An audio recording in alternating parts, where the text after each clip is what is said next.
चलो मित्रों, आज આપણે પ્રકરણ 2 માં આગળ વધીએ તો વર્ણપટનો અભ્યાસ કરવાનો. આમ તો સામાન્ય રીતે વર્ણપટનો અભ્યાસ તમારે આટલી ઉંમરે થોડોક કોમ્પ્લિકેટેડ લાગશે, પણ તેમ છતાંય સાદી સરળ ભાષામાં સમજાવવા એનો પ્રયત્ન કરીએ છીએ. બરાબર? चलो एवं સૌથી પહેલા ડિસ્કસ કરીએ સતત વર્ણપટ. સતત વર્ણપટમાં સફેદ પ્રકાશનું કિરણ. વળી પાછો નવો પ્રશ્ન ઊભો થશે, સફેદ પ્રકાશનું કિરણ એટલે શું? એટલે ભાઈ સૂર્યપ્રકાશનું ચાલી રહેશે અથવા આપણું ટ્યુબલાઇટમાંથી આવતો પ્રકાશ ચાલી રહેશે. તો આવા કોઈ સફેદ પ્રકાશના કિરણને તમે પ્રિઝમમાંથી પસાર કરશો તો મિત્રો આજે સફેદ પ્રકાશ જે આપણે સૂર્યપ્રકાશમાંથી આવતો હોય એ પ્રકાશ એકચ્યુઅલી જુદી જુદી તરંગો લંબાઈવાળા જુદા જુદા તરંગોનો બનેલો છે. જુદા જુદા તરંગોનો બનેલો હોય ધેટ મીન્સ કે એમાં તરંગ લંબાઈ જુદી જુદી હોવી જોઈએ, અને જુદી જુદી તરંગ લંબાઈ હોય તો ચોક્કસ તરંગ લંબાઈ સાથે ચોક્કસ રંગ સંકળાયેલો છે. એટલે તરંગ લંબાઈ જુદી જુદી થઈ ગઈ તો રંગ પણ એમાં જુદા જુદા હાજર હોવા બરાબર જોઈએ. સરસ. તો મિત્રો આવા સફેદ પ્રકાશને હું પ્રિઝમમાંથી પસાર કરીશ તો મને અહીંયાથી મળશે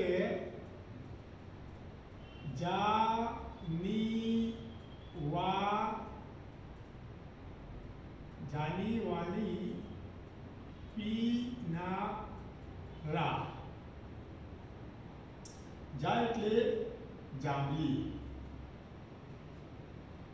ની એટલે નીલો, વા એટલે વાદળી, લી એટલે લીલો, પી એટલે પીળો, ના એટલે નારંગી અને રા એટલે રાતો. મિત્રો અહીંયા બધા રંગવાળા જોડે હાજર ના હોય તો એમાંથી મેં કંઈક તમને થોડું અલગ તરી આવે એવા એક વર્ણપટ જેવી રજૂઆત કરવા પ્રયત્ન કર્યો છે. મિત્રો એમાં જે જાંબલી રંગ છે અને આ જે રાતો રંગ છે આની વચ્ચે આવા રંગો આવી જાય છે નીલો, વાદળી, લીલો, પીળો, નારંગી. આ જે રાતો રંગ છે મિત્રો એની તરંગ લંબાઈ એની આવૃત્તિ 4.0 × 10⁻⁴ હર્ટ્ઝ કહીશ. તો મારે જાંબલીની આવૃત્તિ 7.5 × 10⁻⁴ હર્ટ્ઝ. આ નોર્મલ છે, યાદ જ રાખવાની બાબત છે. મિત્રો જે રાતો રંગ છે આ રાતો રંગ એની તરંગ લંબાઈ ખૂબ જ વધુ છે. દ્રશ્યમાન વિભાગમાં રાતા રંગની તરંગ લંબાઈ ખૂબ જ વધુ છે અને આની તરંગ લંબાઈ ટૂંકી છે.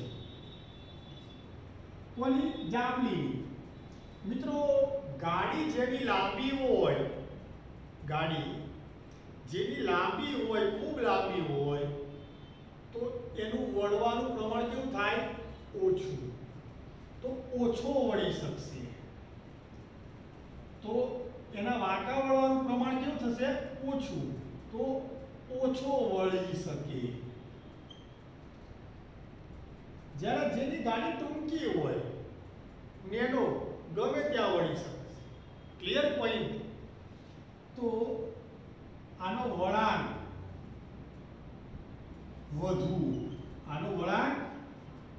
વધુ વળી શકશે, આ ઓછો વળી શકશે.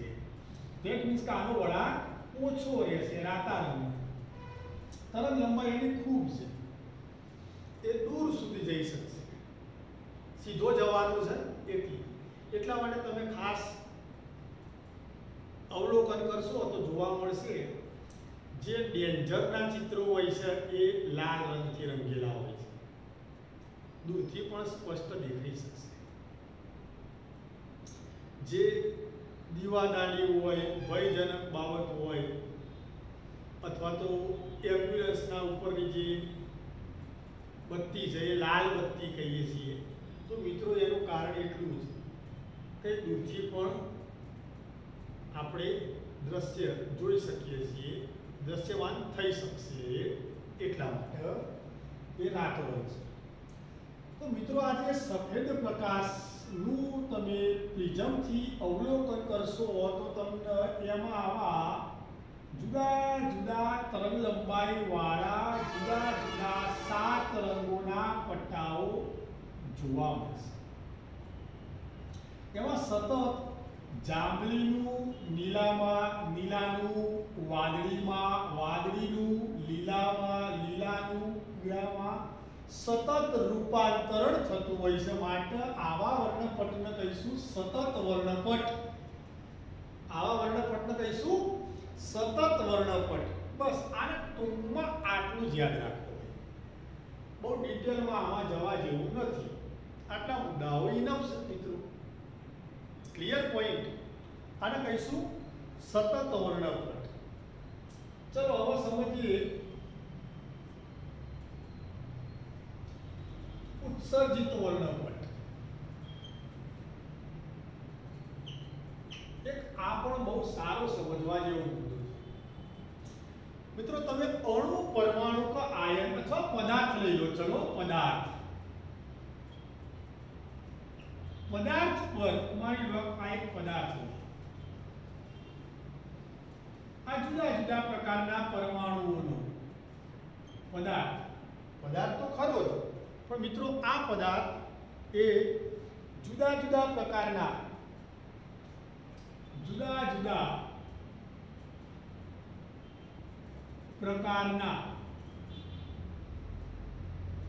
પરમાણુ અથવા અણુ અથવા આયનનો બનેલો હોય, અથવા એક સમાન પ્રકારના અથવા જુદા જુદા પ્રકારના પરમાણુ, અણુ અથવા આયનનો આવો બનેલો એક પદાર્થ છે. આવો હવે મિત્રો આ પદાર્થ ઉપર જ્યારે હું કોઈ ચોક્કસ પ્રકારના વિદ્યુત ચુંબકીય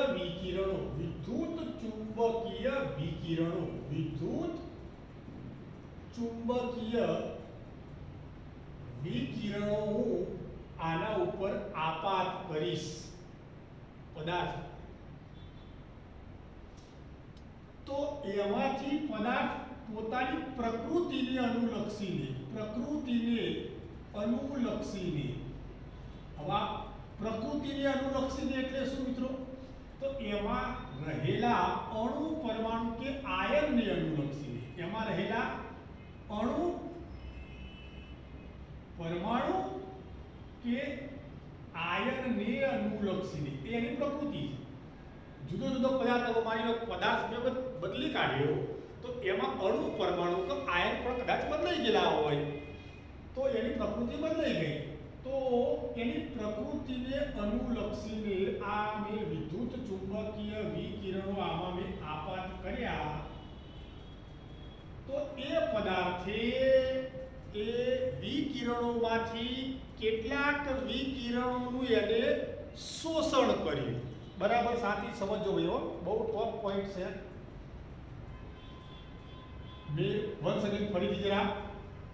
આ પદાર્થ હતો, પદાર્થ ઉપર વિદ્યુત ચુંબકીય વિકિરણો મેં આપાત કર્યા, તો એમાંથી પદાર્થ પોતાની પ્રકૃતિને અનુલક્ષીને ચોક્કસ તરંગ લંબાઈ વાળા વિકિરણોનું એને શું કર્યું? શોષણ કર્યું. બાકીનાનું શોષણ કર્યું નહીં, અને બાકીનાનું માની લો કે એમના એમ પાછળ જવા દીધા. બાકીના વિદ્યુત ચુંબકીય વિકિરણોને માની લો કે આનું શોષણ ના કર્યું, એને બહાર કાઢી દીધું, માની લો કે હવે આનું શોષણ કરી દીધું, આ કિરણનું એને શોષણ કરી દીધું. તો ત્યાં કશું મળ્યો નહીં. તો ત્યાં તમને શું જોવા મળ્યું? એક બ્લેક કલરની રેખા જોવા મળી.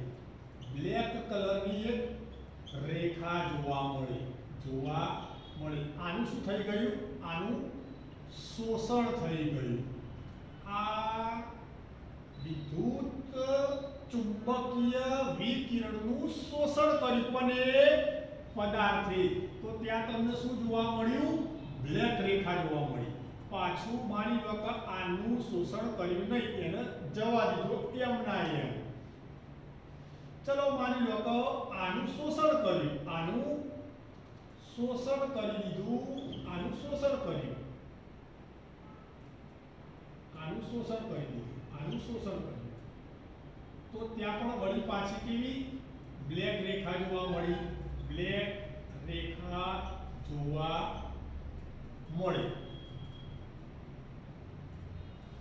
મિત્રો હવે સમજીએ કે પદાર્થના ઉપર આપણે વિદ્યુત ચુંબકીય વિકિરણોનો મારો કર્યો. તો એ પદાર્થે પોતાની પ્રકૃતિને અનુલક્ષી ચોક્કસ તરંગ લંબાઈ વાળા વિકિરણોનું શોષણ કર્યું. બાકીના વિકિરણોને બહાર કાઢી દીધા. સમજાય છે મારી વાત? બરાબર. તો જે વિકિરણોનું એમને શોષણ કર્યું હતું કોને? પદાર્થે. તો એ જગ્યાએ તમને બ્લેક રેખાઓ જોવા મળી. ઓકે. અને જે કિરણોનું શોષણ નહોતું કર્યું એ કિરણો પસાર થઈ ગયા. હા કે ના? યસ. તો મિત્રો આવા પદાર્થને સૌથી પહેલા તો સમજો.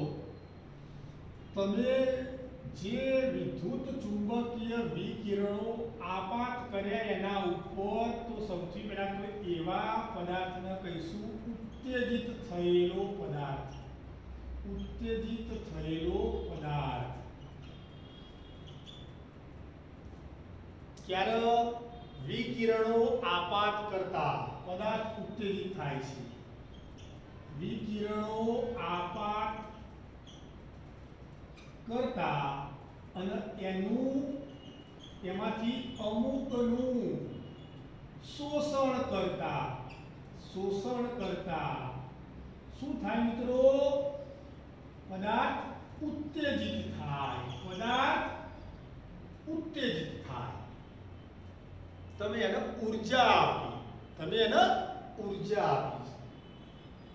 ચલો બીજી રીતે પણ થાય પદાર્થ ઉત્તેજિત. ગરમ કરતા તો પણ પદાર્થ ઉત્તેજિત થાય. ઊર્જા તો મળી ના મળી. તો એ પદાર્થમાં રહેલા અણુ પરમાણુ કે આયનોએ ઊર્જા મેળવી. તો એમાં રહેલા અણુ પરમાણુ કે આયન ઊર્જા મેળવશે. આ ઊર્જા મેળવે તો એ ઊર્જા મેળવ્યા પછી એમાંથી એટલે કે એ અણુ પરમાણુ કે આયન એ ઊર્જા મુક્ત કરશે. ઊર્જા મુક્ત કરે છે. હવે આ જે ઊર્જા મુક્ત કરીએ છે, આ ઊર્જા કઈ રીતે મુક્ત કરશે? વિકિરણ સ્વરૂપે. વિકિરણ સ્વરૂપે ઊર્જા મુક્ત કરે છે.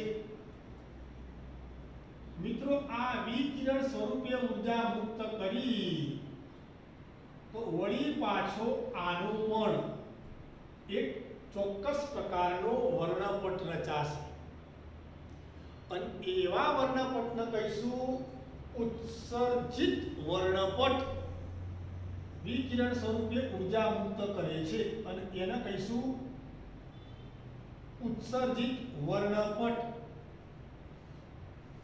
આ ઉત્સર્જિત વર્ણપટ અને આ અવશોષણ વર્ણપટ. આ રહ્યો તમારો અવશોષણ વર્ણપટ.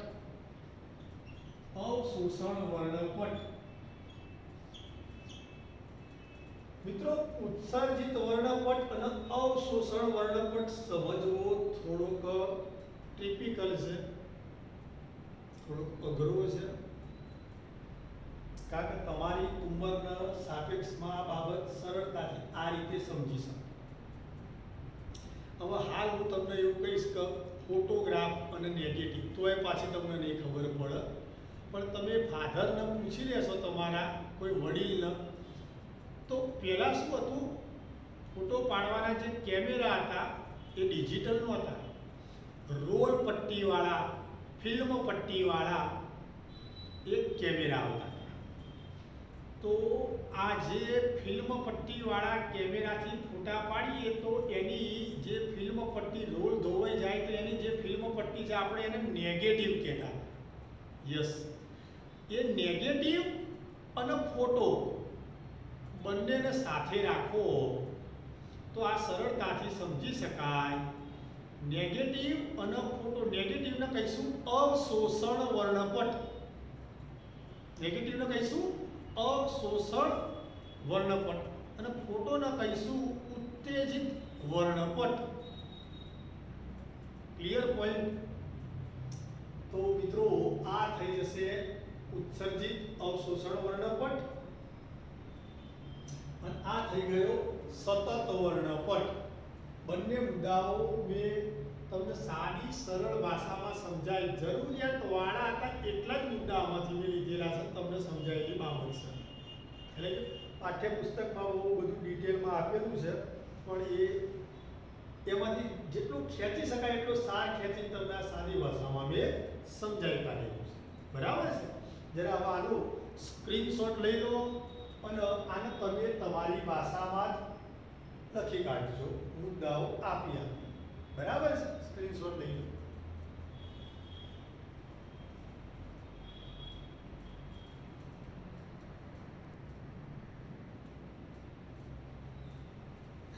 ચલો મિત્રો, હવે જો આનો સ્ક્રીનશોટ પડી ગયો હોય તો શું ભણ્યા? સતત વર્ણપટ, ઉત્સર્જિત વર્ણપટ અને અવશોષણ વર્ણપટ. બરાબર? તો હવે આગળ ડિસ્કસ કરીએ રેખીય વર્ણપટ. આગળ ડિસ્કસ કરીએ રેખીય વર્ણપટ.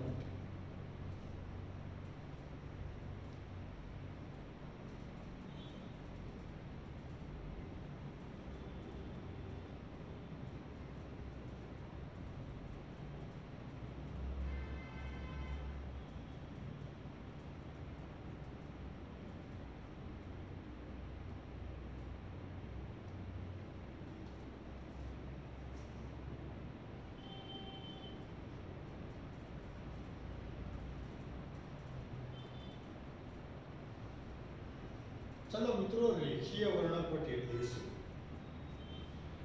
તો કોઈ પરમાણુ હોય એ પરમાણુને વાયુમય અવસ્થામાં ફેરવી દઈએ. ચલો આપણે સીધો વાયુ લઈ લઈએ, આપણે સીધો વાયુ લઈ લઈએ. તો મિત્રો અહીંયા જરા જોઈશું, એક માની લો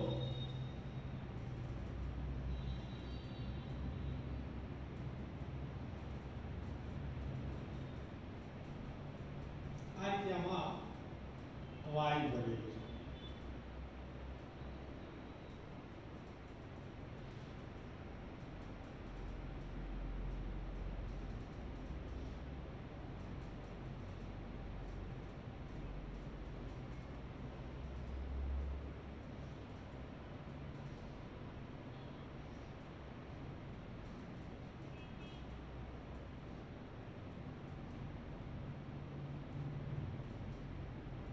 હવે એમાં જો હું વિદ્યુત ભાર પસાર કરીશ,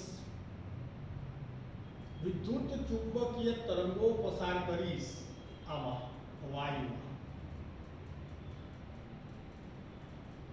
તો એમાંથી ચોક્કસ વિકિરણો બહાર આવશે. હવે આ વિકિરણોનો હું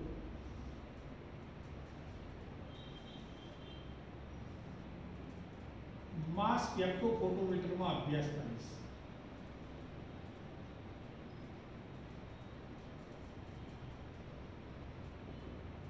માસ સ્પેક્ટ્રોફોટોમીટરમાં હું આનો અભ્યાસ કરીશ તો આના કારણે મને મિત્રો જુદી જુદી રેખાઓ જોવા મળશે.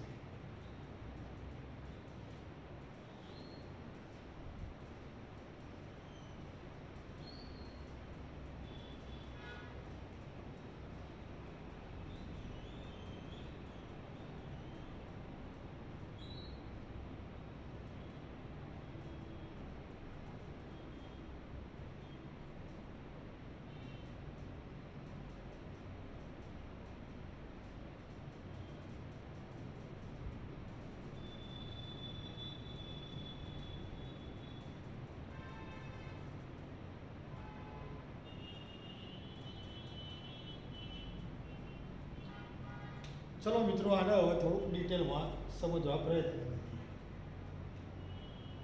તો મિત્રો વાયુમય પરમાણુ હોય, વાયુમય પરમાણુ પર તમે વિદ્યુત ચુંબકીય વિકિરણો આપાત કરો. વિદ્યુત ચુંબકીય વિકિરણો આપાત કરો. આપાત કરતા મિત્રો તમે જો વાયુના પરમાણુ અથવા વાયુમય સ્થિતિવાળા પરમાણુ પર વિદ્યુત ચુંબકીય વિકિરણો આપાત કરશો તો એમાંથી તમે જે ઉત્સર્જન થતું જોવા મળશે એ સતત વર્ણપટ જેવું નહીં જોવા મળે. સતત વર્ણપટ જેવું જોવા મળશે નહીં. અને ભાઈ સતત વર્ણપટ જેવું જોવા મળશે નહીં એનો મતલબ શું? કે એનું સતત જાંબલીમાંથી નીલામાંથી જાનીવાલી પીનાલા આમાં સતત તરંગ લંબાઈનું ટ્રાન્સફર નહીં થાય. એમાં ચોક્કસ અમુક રેખાઓ તમને જોવા મળશે. અમુક જગ્યાએ બ્લેક ભાગ જોવા મળશે. અમુક જગ્યાએ તમને બ્લેક ભાગ જોવા મળશે. અમુક જગ્યાએ તમને બ્લેક ભાગ જોવા મળશે.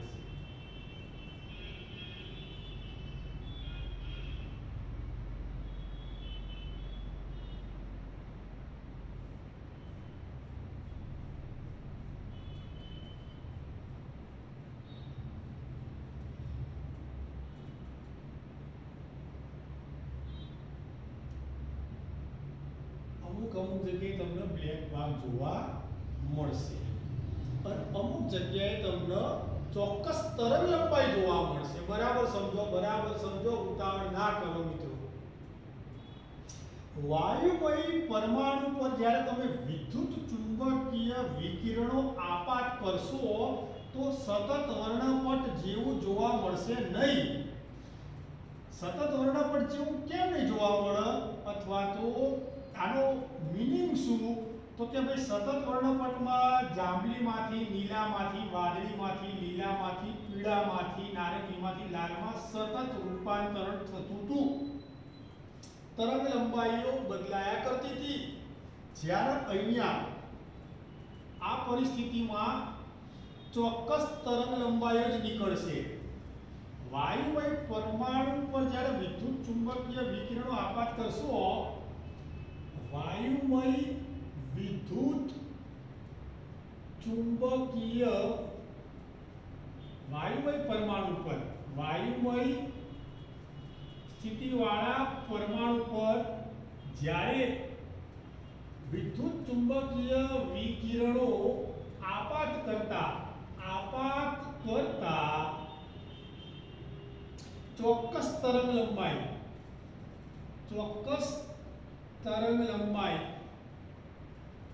વાળા વિકિરણોની રેખા જોવા મળે છે. અને અમુક જગ્યાએ બ્લેક ભાગ જોવા મળે છે. ચલો ઉભા રહો, સમજીએ. અમુક રેખાઓ જોવા મળી. કેવી? ચોક્કસ તરંગ લંબાઈ વાળા વિકિરણોની. કેવી? ચોક્કસ તરંગ લંબાઈ વાળા વિકિરણોની રેખાઓ જોવા મળી. અને અમુક જગ્યાએ ભાગ બ્લેક જોવા મળ્યો. ખ્યાલ આવ્યો? ત્યાં શું સતત વર્ણપટ જોવા મળતો નહોતો.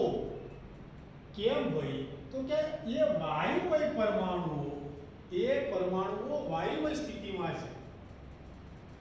એવું જરૂરી નથી મિત્રો કે તમે દરેક વખતે એક સમાન પ્રકારના જ વર્ણપટો મેળવ્યા કરો. એવું જરૂરી નથી. આ વાયુમય પરમાણુઓની આવી એક ચોક્કસ પ્રકારની ખાસિયત છે. હાલ પૂરતું આ રીતે યાદ રાખો. કારણ કે તમે ધોરણ 11 માં છો, બહુ સમજાઈ શકાય એવી પરિસ્થિતિ જ નથી. તમારું મગજ એને એક્સેપ્ટ કરવા સક્ષમ જ નથી. ખ્યાલ આવી ગયો? પણ આ સાદી સરળ ભાષામાં આ રીતે સમજશો તો સરળતાથી તમે એને ગ્રહણ કરી શકશો. તો મિત્રો અહીંયા વાયુમય પરમાણુઓ ઉપર જો તમે આવા વિદ્યુત ચુંબકીય વિકિરણો આપાત કરશો તો એ ચોક્કસ તરંગ લંબાઈ વાળી વિકિરણોનો બહાર કાઢશે. એટલે એની તમને ત્યાં રેખાઓ જોવા મળશે અને અમુક અમુક જગ્યાએ બ્લેક ભાગ જોવા મળશે. હવે આવી ચોક્કસ રેખાઓ જે તમને જોવા મળી, આવી ચોક્કસ તરંગ લંબાઈ વાળી, આવી ચોક્કસ તરંગ લંબાઈ વાળી રેખાઓનો જે સમૂહ જોવા મળ્યો, અમુક જગ્યાએ બ્લેક ભાગ જોવા મળ્યો, અમુક જગ્યાએ બ્લેક ભાગ પણ જોવા મળ્યો. તો આવા વર્ણપટને કહીશું, આ પ્રકારના વર્ણપટને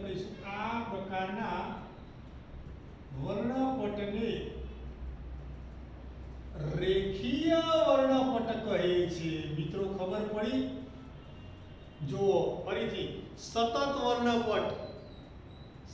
વર્ણપટ, ઉત્સર્જિત વર્ણપટ, અવશોષણ વર્ણપટ, અને આ પાછો આવ્યો નવો કયો? રેખીય વર્ણપટ. મુદ્દો ક્લિયર? બસ થોડોક જે ડિફરન્સ તમારા મગજમાં સમજાય. સતત વર્ણપટ, સફેદ પ્રકાશનું કિરણ પ્રિઝમમાંથી પસાર કરી તો 7 રંગોનો પટ્ટો જોવા મળે, જે તમે મેઘધનુષ્યમાં જોવો છો એ. ઓકે, તો હવે જરા વિચારો, તો એમાં સતત તરંગ લંબાઈ બદલાયા કરે મિત્રો. કેવી રીતે? જાંબલીમાંથી નીલામાંથી, વાદળીમાંથી લીલામાંથી, પીળીમાંથી નારંગીમાંથી પાછી લાલ. તો એટલે આપણે એનું નામ આપી દીધું સતત વર્ણપટ. પછી પદાર્થ ઉપર તમે કોઈ વિકિરણોનું ચોક્કસ, વિકિરણો શબ્દ વાપરીશ એટલે તમારે સમજવાનું વિદ્યુત ચુંબકીય વિકિરણ, એનો હું સતત મારો કરીશ તો એ બધાનું શોષણ ના કરે. એમાંથી જે એને અનુકૂળ હોય, એને જે ગ્રહણ કરવા લાગતા હોય, શોષવા લાગતા હોય, એવા જ એ વિદ્યુત ચુંબકીય વિકિરણોનું શોષણ કરશે, બાકીનાનું કરશે નહીં. યસ. અચ્છા, જેનું એને શોષણ કર્યું તો બેકગ્રાઉન્ડ પાછળની ભાગે એનો બ્લેક ભાગ જોવા મળશે, અને જેનું શોષણ ના કર્યું તો સીધા બહાર નીકળી જશે. ક્લિયર? તો એને કહીશું અવશોષણ વર્ણપટ. અચ્છા, હવે બરાબર સમજો. જેનું શોષણ કર્યું હતું આના કારણે પરમાણુ, અણુ, આયન ઉત્તેજિત થઈ ગયો, અને ઉત્તેજિત થઈ ગયો ઊર્જા મેળવી. વિકિરણ સ્વરૂપે એને જે કિરણોનું શોષણ કર્યું હતું એ પરિણામે એને ઊર્જા પ્રાપ્ત કરી, એટલે ઉત્તેજિત અવસ્થામાં આવી ગયો. અને ઉત્તેજિત અવસ્થામાં આવી જાય તો એ વળી પાછી ઊર્જા મુક્ત કરશે, અને આ જે ઊર્જા મુક્ત કરી એને કહીશું ઉત્સર્જિત વર્ણપટ. એના પછી આ ડિસ્કસ કરી રેખીય વર્ણપટ. તો રેખીય વર્ણપટ કેવો છે મિત્રો? ચોક્કસ પ્રકારની રેખાઓ, ચોક્કસ પ્રકારની તરંગ લંબાઈ વાળા વિકિરણોની રેખાઓ આપશે. અમુક જગ્યાએ એ બ્લેક ભાગ આપ્યા કરશે, તો એને કહીશું રેખીય વર્ણપટ. અને આવી રેખીય વર્ણપટ જો તમે ચોક્કસ પરમાણુનો, મિત્રો ચોક્કસ પરમાણુનો જો રેખીય વર્ણપટ મેળવેલો હોય તો અન્ય પરમાણુના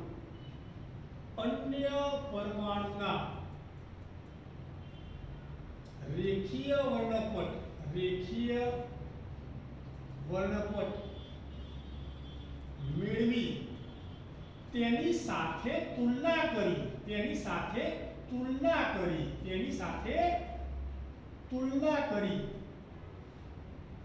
અન્ય કહું અથવા તો અજ્ઞાત કહી દઉં, બરાબર સમજો. ચોક્કસ પરમાણુનો જો રેખીય વર્ણપટ મેળવેલો હોય તો અજ્ઞાત પરમાણુના રેખીય વર્ણપટ મેળવી તેની સાથે તુલના કરી. આ જાણીતાનો ચોક્કસ કહો અથવા તો જાણીતો કહી દો. જાણીતો પરમાણુ હોય તમારો મિત્રો એનો તમે રેખીય વર્ણપટ મેળવો અને એની સાથે અજ્ઞાત પરમાણુ હોય એનો રેખીય વર્ણપટ મેળવો અને બંનેનું કમ્પેરિઝન કરો, તુલના કરી. અજ્ઞાત પરમાણુ અંગે માહિતી મેળવી શકાય છે. માહિતી મેળવી શકાય છે અથવા એની કલ્પના કરી શકાય છે. આ પરમાણુ કયો હશે, કેવો હશે, કલ્પના કરી શકાય છે કે પરમાણુ કયો હશે, કે પરમાણુ ભાઈ કયો હશે, કેવો હશે તેવી કલ્પના કરી શકાય છે. ખ્યાલ આવી ગયો? અને આના ઉપરથી જ સૂર્યની આસપાસ હિલિયમ વાયુનું પ્રમાણ છે તે જાણી શકાય. આવી બાબતો પરથી જ સૂર્યની આસપાસ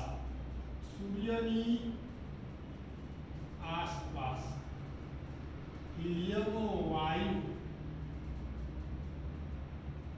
ના વાદળો ખૂબ પ્રમાણમાં છે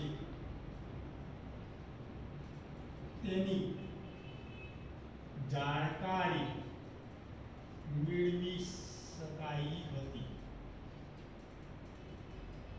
મિત્રો ખબર પડી ખરા?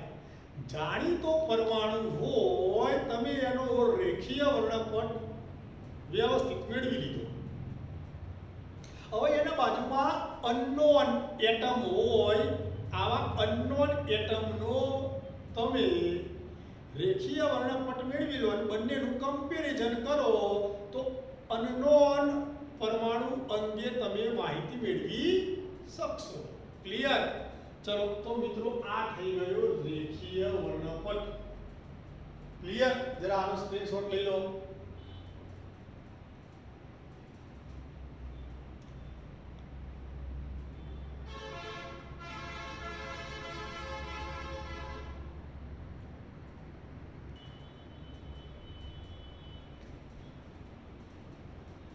ચલો મિત્રો, રેખીય વર્ણપટનો જો અભ્યાસ થઈ ગયો હોય તો આગળ વધીએ. હવે આના પછી આપણે ડિસ્કસ કરવાની છે હાઇડ્રોજનનું રેખીય વર્ણપટ. હાઇડ્રોજનનું રેખીય વર્ણપટ.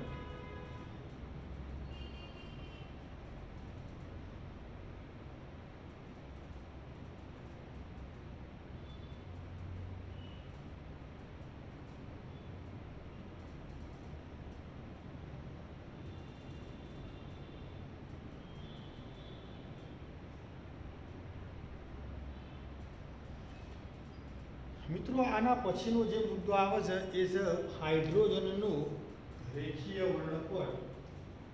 ખૂબ સારો કહી શકાય એવો અને ખૂબ સમજવા જેવો મુદ્દો છે.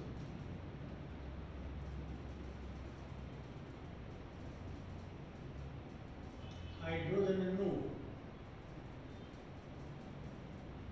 રેખીય વર્ણપટ. ચલો હવે એને હું સાદી સરળ ભાષામાં સમજાવું તો જરા અહીંયા એક આપણે એવી પરમાણુની કલ્પના કરીએ તો તમને વિશેષ સારી સમજણ મળશે. આ હાઇડ્રોજનના કેન્દ્રમાં એક ધન વીજભાર વાળો પ્રોટોન છે. ન્યુટ્રોન તો સજ નહીં, હા કે ના? ચલો આ એની પહેલી કક્ષા છે, આ એની બીજી કક્ષા, આ ત્રીજી કક્ષા, ચોથી કક્ષા, પાંચમી કક્ષા,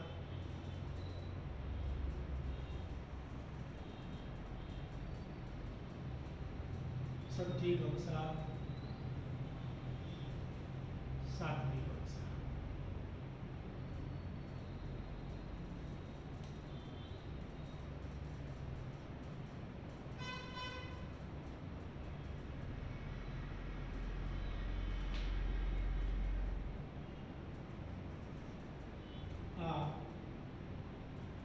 पहली कक्षा, बीजी कक्षा, तीजी कक्षा, चौथी कक्षा, पांचवी, छठी, सातमी, चाली रही है, आठमी, तेम अनंत सुधी कक्षाओं विस्तरेली है। मित्रों तमे थोड़ुंक याद राखजो, थोड़ी टेक्निको थी।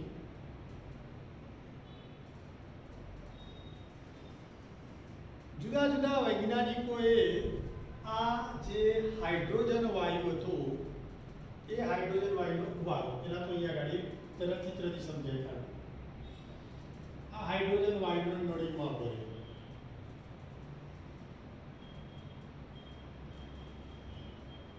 काचनी नळीमां हाइड्रोजन वायु भरी काढ्यो।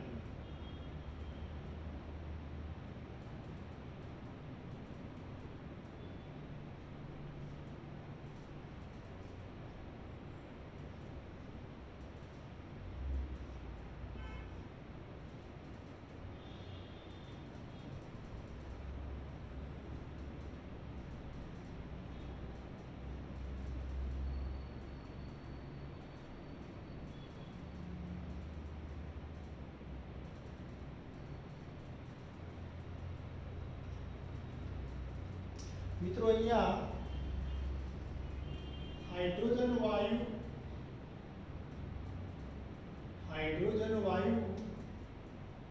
में जયારે તમે विद्युत चुंबकीय विकिरणों पसार करशो तो एनो जे अणु होय छे H2 आ वायुमय अवस्थामां H2 होय बे परमाणु, बे H परमाणु जोड़ायेला होय, बे H परमाणु जोड़ायेला होय। હવે તમે આના ઉપર જ્યારે વિદ્યુત ચુંબકીય વિકિરણો આપાત કરશો એટલે એ વિકિરણોનું એ શોષણ કરશે એટલે એ ઊર્જા મેળવશે એટલે અણુનું વિઘટન થશે એટલે H પરમાણુ છૂટો પડે છે। हाइड्रोजन परमाणु छूटो पड्यो, अणुमांथी छूटो पड्यो। क्लियर?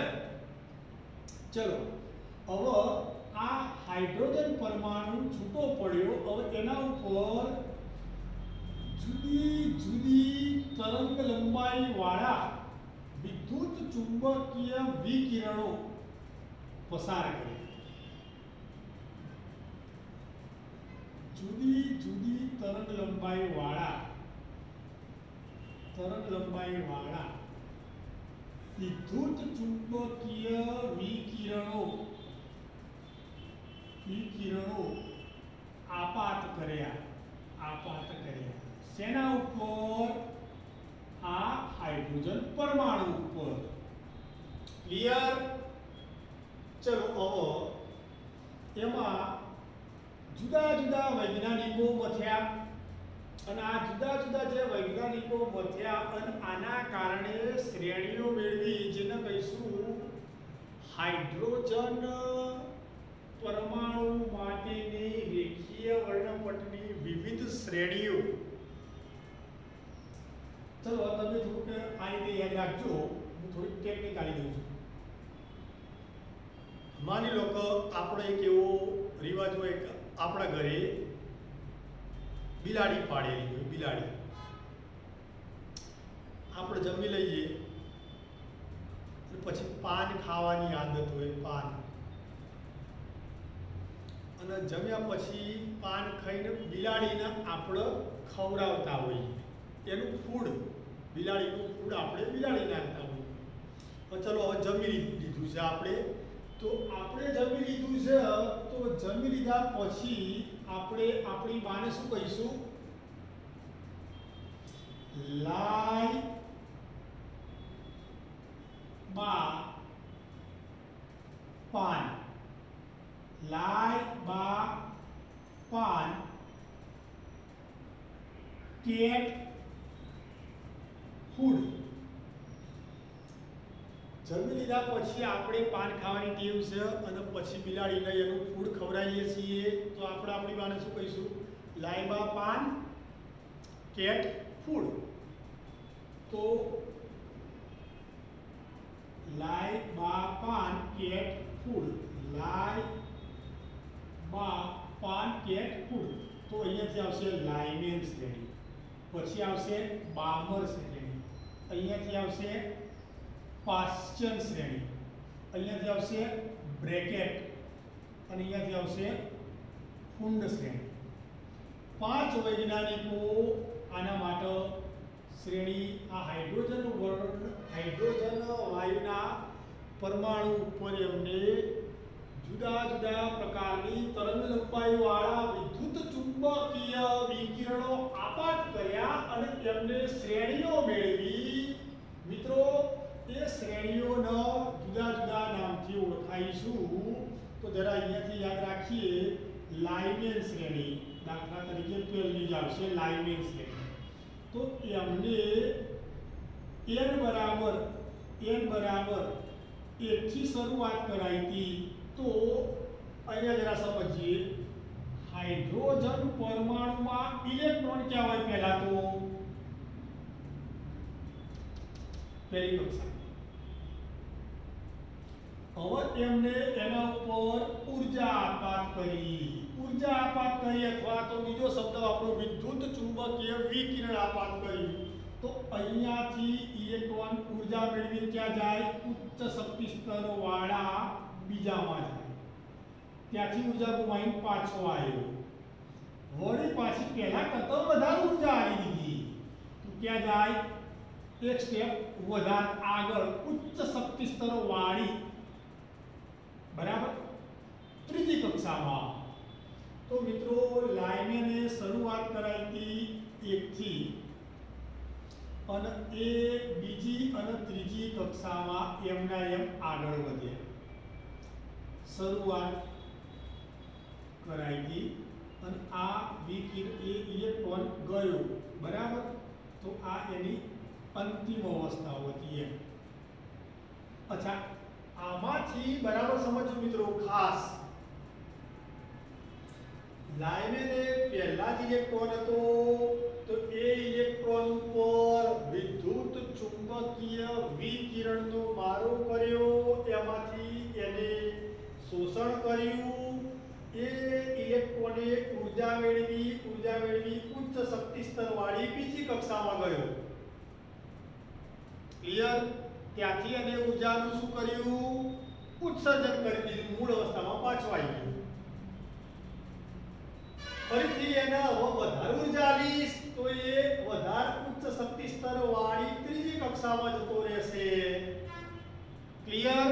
અને ત્યાંથી ઉર્જાનું ઉત્સર્જન કરી મૂળ અવસ્થામાં પાછો આવી જશે. મુદ્દો ક્લિયર? અને આ જે એમને ઉર્જા મુક્ત કરી જે વિકિરણોનું ઉત્સર્જન કરતા હતા, એ વિસ્તાર ચોક્કસ હતો, અને એ હતો એ પારજાંબલી વિસ્તાર હતો. એ વર્ણપટનો વિસ્તાર કયો મળતો હતો? વર્ણપટનો વિસ્તાર કયો મળતો હતો? પારજાંબલી મળતો હતો. મિત્રો, બરાબર સમજજો ભાઈ, ખાસ આ બાબતો બહુ સમજવા જેવી છે. આ ઇલેક્ટ્રોન હોય બાહ્ય કક્ષામાં, તમે એના પર વિદ્યુત ચુંબકીય વિકિરણનો મારો કર્યો. તો વિદ્યુત ચુંબકીય વિકિરણ એટલે એક પ્રકારની ઉર્જા. તો આ ઇલેક્ટ્રોને ઉર્જા મેળવો તો એ ઉચ્ચ શક્તિ સ્તરમાં જતો રહ્યો. ચલો, એ ત્યાં લાંબો સમય તક નહીં. માની લો કે હું એક છોકરાને, આપણા ક્લાસમાંથી એક છોકરાને હું 100 ની નોટ આપી દઈશ, તો એને ઉર્જા આપી, તો એ ઉર્જા મેળવી અહીંયા લાંબો સમય તક નહીં, વિસનગરમાંથી મહેસાણા જતો રહ્યો. ચલો, ત્યાં શું કરશે? ઉર્જા ગુમાવી દેશે અને વળી પાછો મૂળ અવસ્થામાં પાછો ફરે. પહેલા મેં 100 રૂપિયા લે, તો અહીંયાથી ક્યાં કૂદકો માર્યો? એને વિસનગરથી મહેસાણાનો કૂદકો માર્યો. આવો હું નેક્સ્ટ ટાઈમ એને 500 રૂપિયા આપીશ, તો ઉર્જા વધારી, તો એ શું કરશે? વિસનગરથી અમદાવાદનો કૂદકો મારશે. ખેલાઈ ગયો. પણ અમદાવાદમાં લાંબો સમય ટક્કર ઝીલશે ને ત્યાં બધી ઉર્જા ગુમાવી દેશે અને વળી પાછો મૂળ અવસ્થામાં પાછો ફરશે. તો મિત્રો આ બરાબર વિચારજો. પહેલી જ કક્ષામાં ઇલેક્ટ્રોન હતો, મેં વિદ્યુત ચુંબકીય વિકિરણો મારફતે ઉર્જા આપી, એ ઉર્જા મેળવી ઉચ્ચ શક્તિ સ્તર વાળી બીજી કક્ષામાં ગયો. આ n બરાબર જ્યાં કક્ષાઓ દર્શાવવા મેં n શબ્દ પ્રયોગ કર્યો. તો એ બીજી કક્ષામાં ગયો, ત્યાં લાંબો સમય ટકતો નથી, ત્યાંથી એને ઉર્જા ગુમાવી. આ જે ઉર્જા ગુમાવી બીજી કક્ષામાંથી જે ઉર્જા ગુમાવી એ ઉર્જા કયા રીતે ગુમાવી? વિકિરણ સ્વરૂપે. આ વિકિરણ સ્વરૂપે જે ઉર્જા ગુમાવી એ વિકિરણના ચોક્કસ તરંગ લંબાઈ હોય, ચોક્કસ આવૃત્તિ હોય, અને એ આવૃત્તિઓ શેને મળતી આવતી હતી? પાર જાંબલીને મળતી આવતી હતી. શેને મળી આવતી હતી? પાર જાંબલીના. બધાની વાત નથી કરતો મિત્રો, માત્ર લાઇનમેન માટેની વાત કરું છું. પહેલી કક્ષામાં હતો અને ક્યાં મોકલાયો? બીજી કક્ષામાં. કઈ રીતે મોકલાયો? ઉર્જા આપી. આ બીજી કક્ષામાં ઉર્જા મેળવી ગયો તો ત્યાંથી એ શું કરશે? ઉર્જા ગુમાવશે. અને એ ઉર્જા કઈ રીતે ગુમાવી? વિકિરણ સ્વરૂપે. વિકિરણને ચોક્કસ તરંગ લંબાઈ હતી, ચોક્કસ આવૃત્તિ હતી, અને એ આવૃત્તિ મળી આવતી હતી કોના? પાર જાંબલી વિકિરણોની સાથે. ખ્યાલ આવી ગયો મિત્રો? તો આ રીતે. ચલો એક વાત, હવે બીજો વૈજ્ઞાનિક આવી ગયો બાબર. એમને ઇલેક્ટ્રોનને બીજામાં રાખ્યો.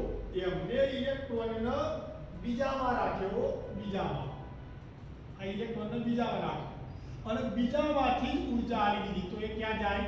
ત્રીજામાં જાય. બીજામાંથી ઉર્જા આવી દીધી તો એ ક્યાં જાય? ત્રીજામાં જાય.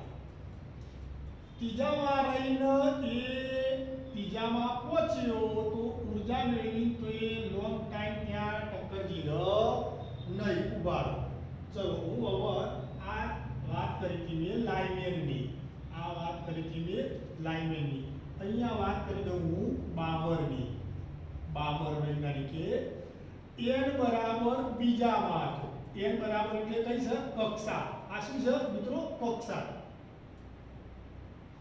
આ શું છે? કક્ષા એટલે n. બીજામાં થી ઉર્જા આપીને ક્યાં મોકલ્યો? ત્રીજામાં. ત્રીજામાં એ લાંબો સમય ટક્કર ઝીલ્યો નહીં. ત્રીજી કક્ષામાંથી એને ઉર્જા ગુમાવી. આ ઉર્જા ગુમાવી કયા? વિકિરણ સ્વરૂપે. શેના? વિકિરણ સ્વરૂપે. આ વિકિરણનો ચોક્કસ તરંગ લંબાઈ હોય. આ ચોક્કસ તરંગ લંબાઈ મિત્રો કયા? દ્રશ્ય પ્રકાશની આવતી હતી. ચલો એક મિનિટ ઉભા રહેજો. તો એ બીજામાંથી મોકલ્યો ત્રીજામાં, વળી પાછો આવતો રહ્યો. બીજામાંથી વધારે ઉર્જા આવીને મોકલ્યો ક્યાં? ચોથામાં. ત્યાંથી વળી પાછો આવતો રહ્યો. તો આ શ્રેણી થઈ ગઈ શેની ભાઈ? બાબરની. શેની થઈ ગઈ? આ બાબરની શ્રેણી થઈ ગઈ. આ શ્રેણી હતી લાઇમેનની હતી. લાઇમેનની શ્રેણી હતી.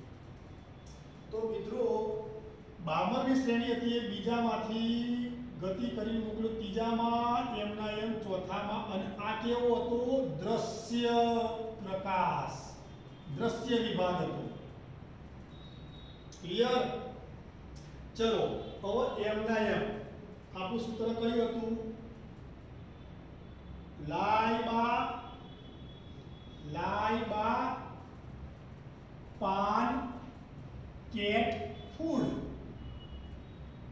લાઈબા પાન અને કેટનું ફૂડ. તો હવે લાઇમેન પત્યો, બાબત પત્યો અને હવે આવશે વૈજ્ઞાનિક પાશ્ચર. તો પાશ્ચર નામના વૈજ્ઞાનિકે ત્રીજા નંબરમાં ત્રીજા નંબરમાં ઇલેક્ટ્રોનને રાખ્યો અને ત્યાંથી એને ઉર્જા આપી દીધી. તો ત્રીજા નંબરમાં ઇલેક્ટ્રોનને રાખ્યો થર્ડ નંબરમાં ત્રીજી કક્ષામાં અને ત્યાંથી ઉર્જા આવે તો ક્યાં જાય ભાઈ? ચોથામાં જાય કે ના જાય? તો ત્રીજામાં રાખીને ઉર્જા આવી તો ક્યાં ગયો? ચોથામાં ગયો. વળી પાછો ચોથામાંથી ક્યાં આવી ગયો? નીચે આવી ગયો. એક મિનિટ ઉભા રહો, અહીંયા ગાડી. ચલો,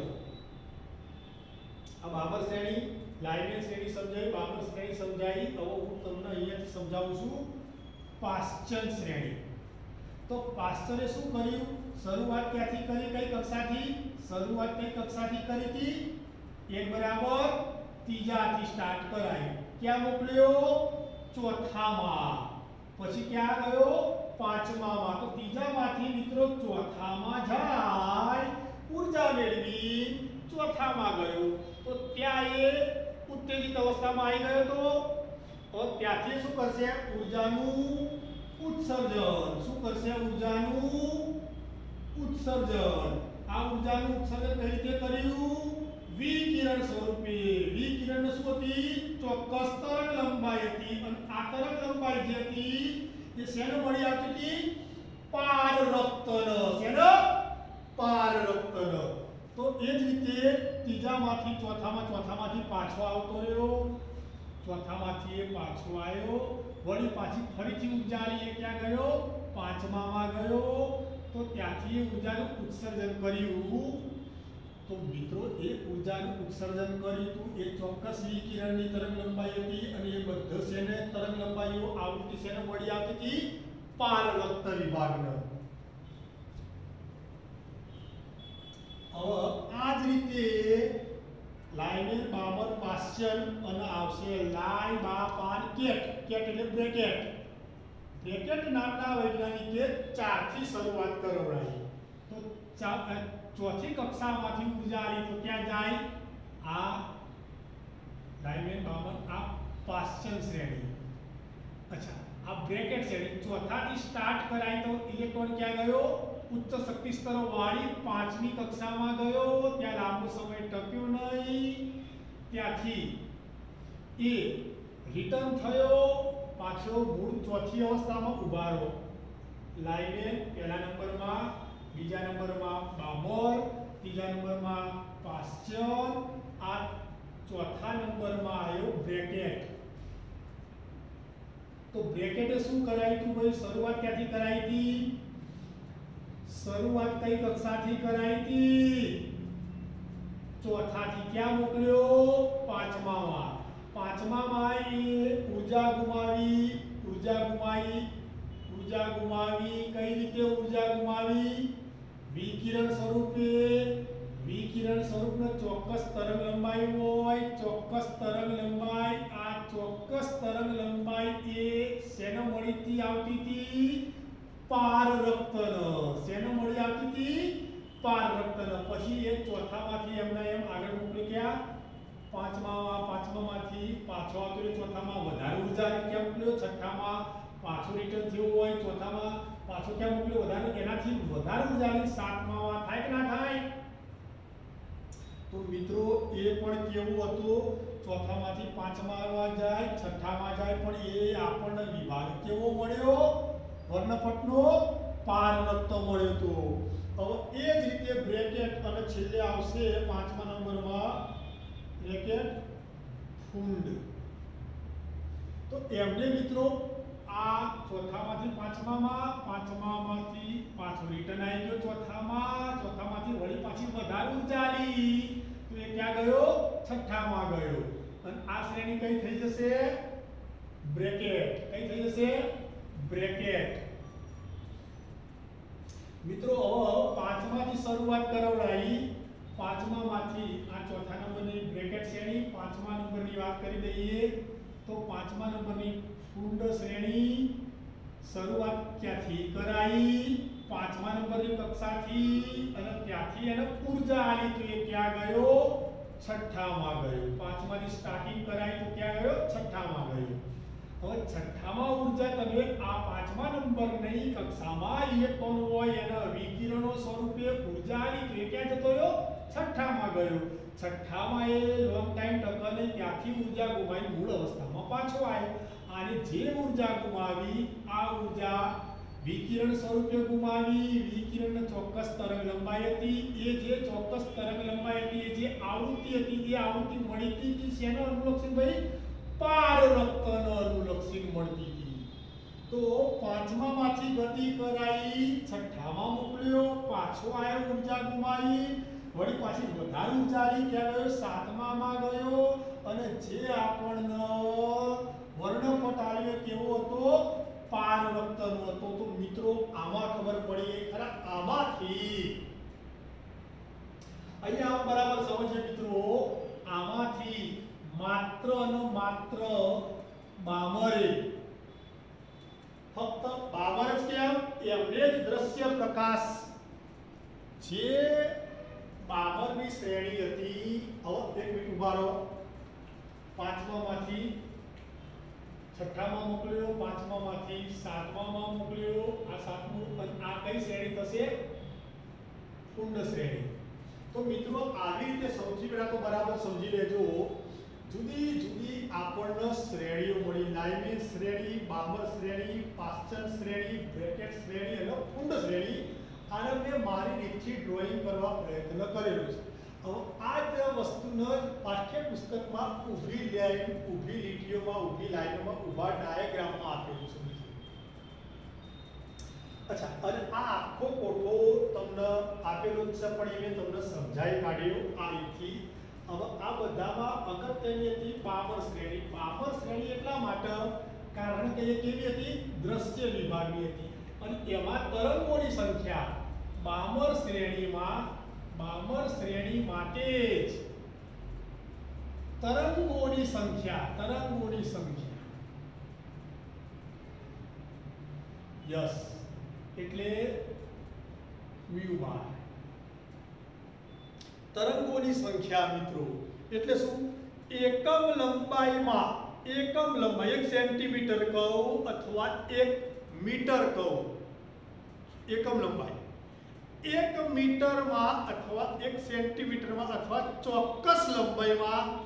ચોક્કસ લંબાઈમાંથી પસાર થતા તરંગોની સંખ્યા, એને કહીશું તરંગ સંખ્યા. સૌથી પહેલા તો તરંગ સંખ્યાની વ્યાખ્યા જરા સમજવા જેવી છે. તરંગ સંખ્યા એટલે શું? એકમ લંબાઈમાંથી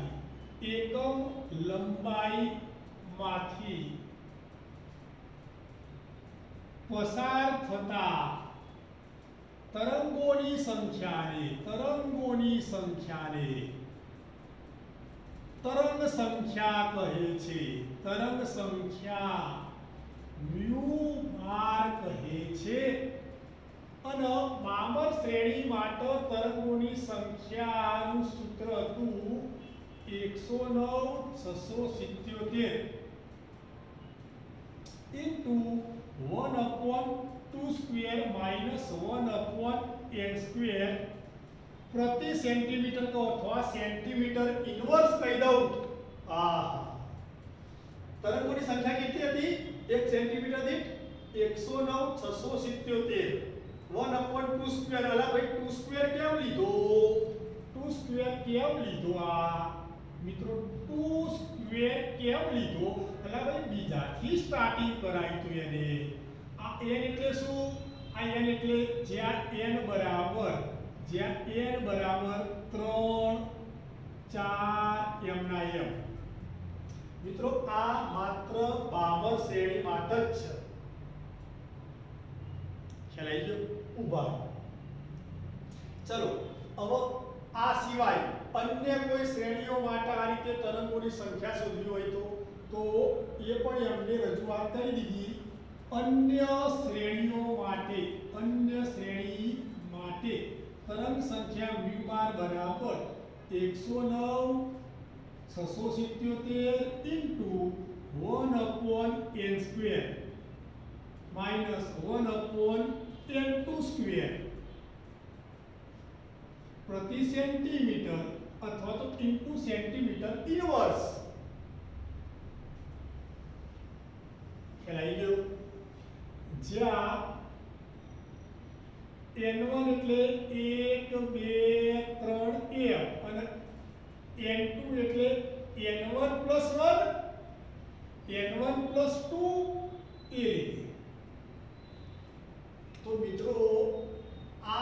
अन्य बधी श्रेणीओ लाइमेर को बामर को प्राश्चर को ब्रेकेट को कुंड को आ बधी श्रेणीओ माटे आ सूत्र कार्य लागशे અને ફક્ત બામર શ્રેણી માટે અહીંયા 2 જોઈશે કેમ તો કે આપણે શરૂઆત 2 થી કરાઈ સમજાય છે બહુ ટિપિકલ સારો કહી શકાય એવો મુદ્દો હતો આખો જ તમને ડિટેલમાં ચલાવી કાઢ્યો આ જુદી જુદી શ્રેણીઓ કઈ રીતે મેળવી હતી લાઇમેને બામરે પાસ્ટેને બ્રેકેટે ફૂડીને બરાબર અને એમાંથી આ જે શબ્દ આપણને મળ્યો આ જે સંખ્યા છે 109677 એને કહીશું રીડબર્ગ પચડાણ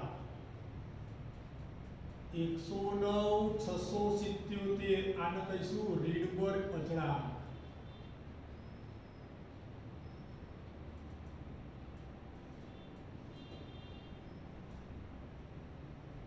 મિત્રો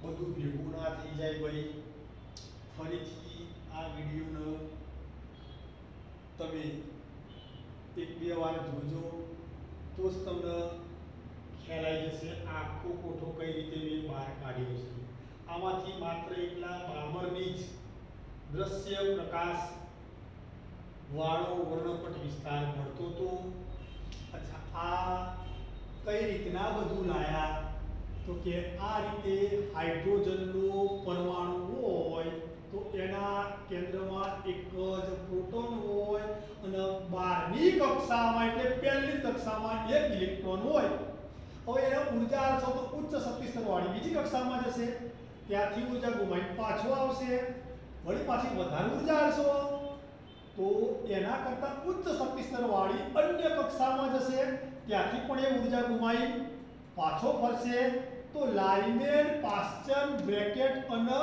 ફૂંડ કોઈનો દ્રશ્ય વિભાગ મળ્યો નહીં વર્ણપટનો માત્ર બામરનો જ દ્રશ્ય વિભાગ મળ્યો હતો એકવાર લાઇમેનને કયો પાર જાંબલી મળ્યો હતો પાસ્ચર બ્રેકેટ અને ફૂંડને કયો મળ્યો હતો પાર રક્ત મળ્યો હતો ક્લિયર જરા વિડિયોને શાંતિથી જોજો ભાઈ બરાબર સમજવા પ્રયત્ન કરજો મિત્રો ઓકે સ્ક્રીનશોટ લઈ લો પહેલા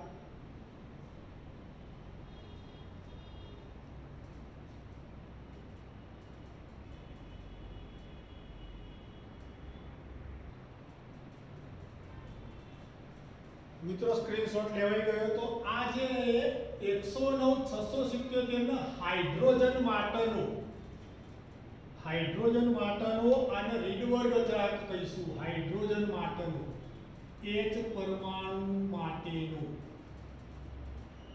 પરમાણુ માટેનો રીડબર્ગ અચળાંક કહીશું આને પ્રતિ સેન્ટીમીટર અથવા તો centimetre inverse into centimetre inverse 109677 into centimetre inverse ના રીડબર્ગ અચળાંક કહીશું પણ જેના માટેનો ફક્ત હાઇડ્રોજન પરમાણુ માટેનો ક્લિયર મિત્રો ઓકે આજે આટલા સુધી રાખીએ છીએ આજે શું ચલાયું સતત વર્ણપટ